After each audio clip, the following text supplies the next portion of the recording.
Azərbaycanda vətəndaşlar özəl klinikalarda onkoloji yardım ala bilərlər. Bu məsələ Milli Məclisin Səhiyyə Komitəsinin iclasında onkoloji yardım haqqında qanuna təklif edilən dəyişiklik layihəsində əksini tapıb. Sənədə əsasən onkoloji yardım ixtisaslaşdırılmış dövlət tibb müəssisələrində və lisenziyalar və icazələr haqqında qanuna uyğun olaraq lisenziya almış özəl tibb müəssisələrində həyata keçiriləcək.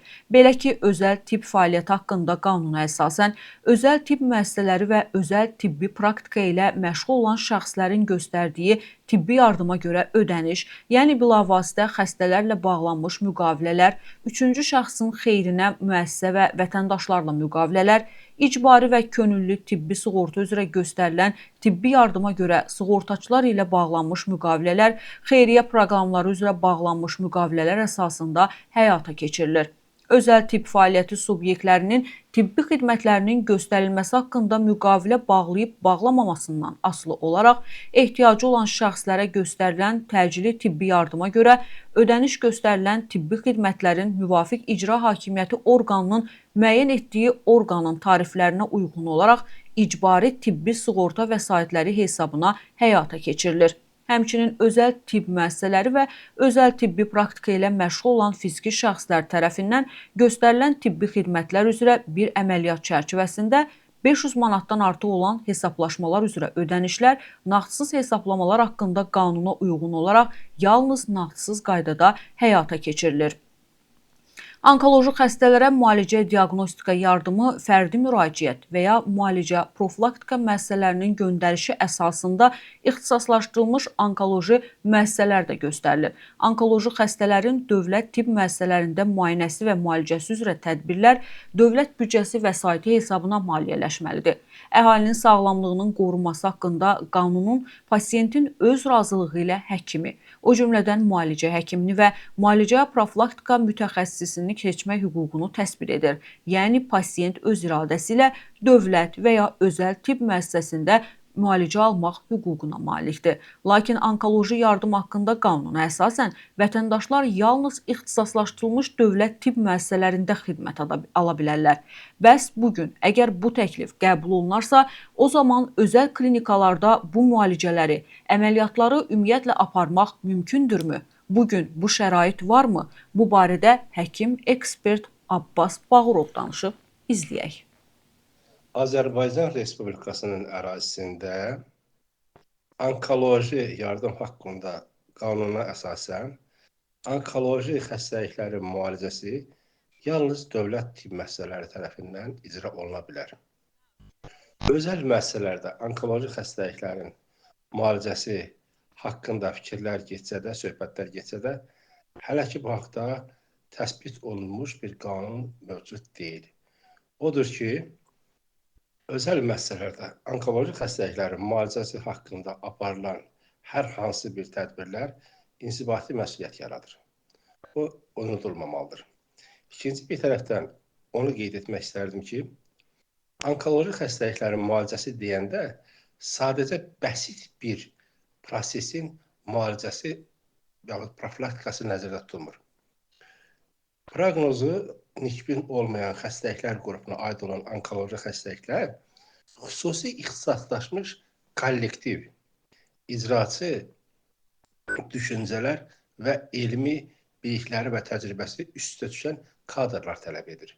Bəzi hallarda bu kadrların cəmləşdiyi kollektiv olsa belə tez-tez konsiliumlara, daha yüksək ixtisaslı professional həkimlərin rəylərinə, onların məsləhətlərinə ehtiyac yaranır. Bəzi hallarda kollektiv şəkildə belə qərar vermək çətin olur. Çünki hər bir onkoloji prosesin gedişatı özünəməxsus şəkildə yeni bir elmi istiqaməti müəyyənləşdirir. Elmi yanaşmaların xətasız icra olunması isə yalnız ixtisaslaşdırılmış mərkəzlərdə mümkündür. Onkoloq ixtisası üzrə hər hansı bir kadrların yetişməsi üçün 10 illiklər vaxt lazımdır. Hər hansı bir dövlət universitetini, tibb universitetini ölkədə və ölkədən kənarda qurtarıb bu ixtisasa yiyələşmiş bir mütəxəssisimiz dərhal professional onkoloqum deyə özünü təsdiqləyə bilməz. Çünki bunun üçün təcrübələr, illər lazımdır. Və təcrübələr getdikdən sonra onkolojik prosesə yanaşma metodu var. bəzilərində radioizotop müalicələr, bəzilərində isə cərrahi müalicələr, bəzisi isə kimyəvi terapiya və yaxud digər müalicə metodları tətbiq olunmaqla onkoloji xəstəliklərin müalicəsi aparılır. Bu müalicənin aparılması üçün isə xüsusi şərait və xüsusi yaranmış struktur lazımdır ki, bu da mövcud şəraitdə yalnız dövlət müəssisələrində yaradılmış şəraitə uyğunlaşdırılmışdır. Özəl müəssisələrdə aparılan müayinələr nəticəsində onkoloji xəstəliklər aşkarlanması təsadüfi deyil. Bu mümkündür.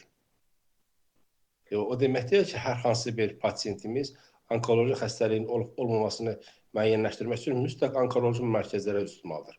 Müayinələr aparıla bilər, analizlər verilə bilər. Amma onkoloji xəstəliyin diaqnozu təsbit olunduqda isə bundan sonraki mərhələdə digər müəssisələrdə və özəl müəssisələrdə onkoloji xəstəliklərin müalicəsinin aparılmasına qanun icazə vermir. Bu bir mənalı şəkildə. İkinci bir tərəfdən, tutaq ki, onkoloji xəstəliklərin cərrahi müalicəsi aparılır.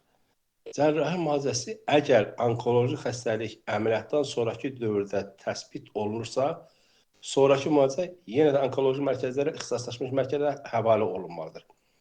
Əməliyyatdan öncəki ilkin diaqnoz onkoloji xəstəlik parametrlərinə uyğun deyilsə, artıq məncə burada özəl müəssisə yaxud digər müəssisələr məsuliyyət daşınmalıdır. Çünki bilavasitə patohistoloji müayinələrdən sonra onkoloji xəstəliklərin ortaya çıxması bəlli olursa, artıq bundan sonraki mərhələdə mütləq ki, xəstənin taleyi professional onkoloqlara tapşırılmalıdır. Onkoloji xəstəliklər xüsusi risk qrupuna aid olan xəstəliklərdir. Müalicəsi çox ağır, istər cərrahi, istər radioizotop, istər də terapevtik, kimyəvi terapevtik müalicəsi çox ağır icra olunan bir müalicədir və müalicə dövründə də xüsusi ağırlaşmalar proqnozlaşdıra bilir. Bəzi hallarda isə xəstələr çox üzgün və çox sıxıntılı, üzüntülü vəziyyətə düşürlər. Bu vəziyyətdən onkoloji xəstəliyin özü bir problem yaradırsa, onkoloji xəstəliklərin müalicəsində aparılma metodları da ikinci problem kimi ortaya çıxır və bu halda isə yalnız professional kollektivin, fərdi həkimlərin yox, professional kollektivin təcrübəsinə istinad edən müalicə metodları tətbiq olunmalıdır. Yüksək dərəcəli ixtisaslaşmış elmi rəhbərlər tərəfindən müalicəyə nəzarət olunmalıdır və gedişat üzrə, patogen üzrə proqnozlaşdırılan növbəti mərhələ müalicələri təyin olunmalıdır. Ola bilər ki, gələcəkdə də özəl müəssisələrdə onkoloji xəstəliklərin müalicəsi aparılması hər hansı bir icazə verilsin. Onun üçün də xüsusi maddi texniki baza yaranmalıdır, xüsusi infrastruktur formalaşmalıdır və xüsusi ixtisaslaşmış kollektiv cəmləşməlidir və bilavasitə mütəxəssislərin səviyyəsi təchizatla, infrastrukturla uzlaşdıqdan sonra müalicələr aparıla bilər.